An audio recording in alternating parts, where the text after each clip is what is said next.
Guys, in our last episode, we discussed my creative process and how I go by to create designs, and especially in that episode we discussed creating a regular, ordinary, normal identity.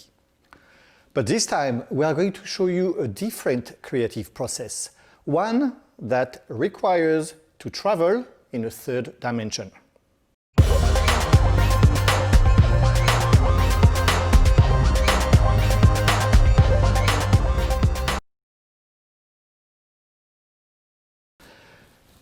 Guys, my name is Eric Konig, and I've created this channel wanting to share with you what I've learned during my career in advertising, branding, and graphic design, what I call brand communication. I was approached by a new client which was attending a prestigious gala, and I was doing all the marketing and design for this gala. He loved very much what I did there and approached me to create two identities for him. So the first identity he wanted created was for his family's philanthropist foundation. And the second one was for a business venture, a new business venture in a scientific field. CERI, the Center for Entrepreneurial Research and Innovation. The foundation identity was seen as the parent company of CERI, the scientific venture. CERI is a social enterprise focused on early stage innovation, attracting, supporting and inspiring talent while creating the mindset and providing the knowledge needed to successfully commercialize those ideas. CERI's education and mentoring programs, avenues to capital and access to broader innovation ecosystem provide a solid foundation for enterprise creation. CERI engage, nurture and empower innovators, enabling the leaders and industries of the future. This client also had in mind two design elements he was really keen to use. The first one was a 4-leaf clover, representing the 4 core values and mission of the family's foundation. The second element, design element, that the client was keen to use was a Moebius. A Moebius is a surface with only one side and one boundary. This Moebius strip was also highlighting that the core values are interconnected and feeding off each other's in an infinite loop and time-space without a start or an end. Since the 4 values and mission were at the core of both identities, I immediately thought of using one logo for both identities. But obviously, it can't be the same logo for both. And then, how can they be differentiated?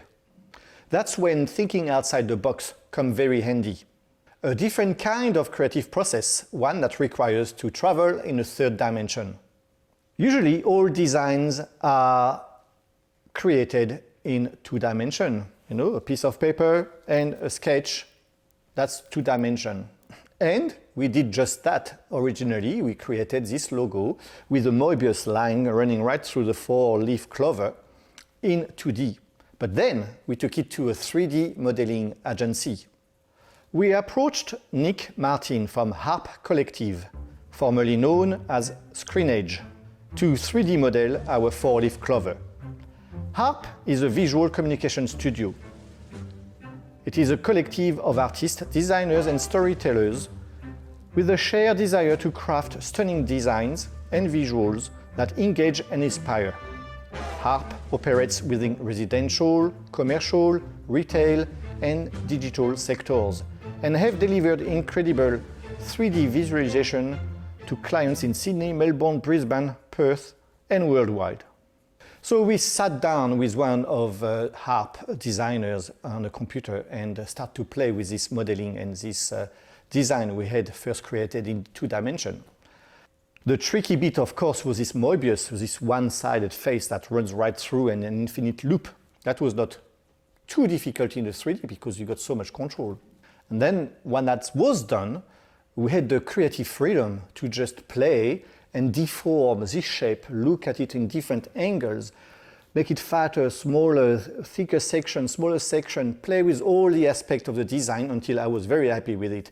And then we started to expand, looking sideways, opening this clover and orientating it from being a flat surface, opening it up and turning it around to find a new angle of the exact same logo seen from the front. It would be exactly the same, but looking in a different direction, it was completely different and an entirely different design then. Until we found an angle that we liked, and there was our second logo. Before we continue, please do not forget to press the like button if you do like this video, obviously. Or even subscribe. If you subscribe, you will be notified by pressing the bell. You will be notified for every new content I will post.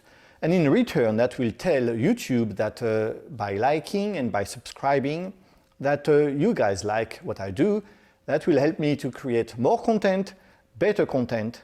So you see now that only by traveling in a third dimension could we find this second logo, which was in essence the first logo, but just looked at a different angle. Obviously, it could not stay in 2D. It had to be a 3D shape and turn it around and explore around the shape and then create a second logo. Two facets of the same concept and values. Furthermore, the final rendering of the two different logos was chosen to be different because those two designs and identities are different. One is a family foundation, philanthropist in nature. Then we go for more warmth tone and more natural tones. The second identity, the scientific venture, is obviously more clinical, more scientific, cold and calculated. So we go for more cold tones. And reflecting the past venture of our client into the mining sector and his past as a geologist, so I thought that metal will be an appropriate material to use for the rendering, and gold was chosen for its warmth for the philanthropist foundation, and chrome, silver, chrome plated will be the series identity, the scientific venture identity. I hope you enjoyed our little trip in my creative wandering into the third dimension. That's it for today. See you next time. Bye.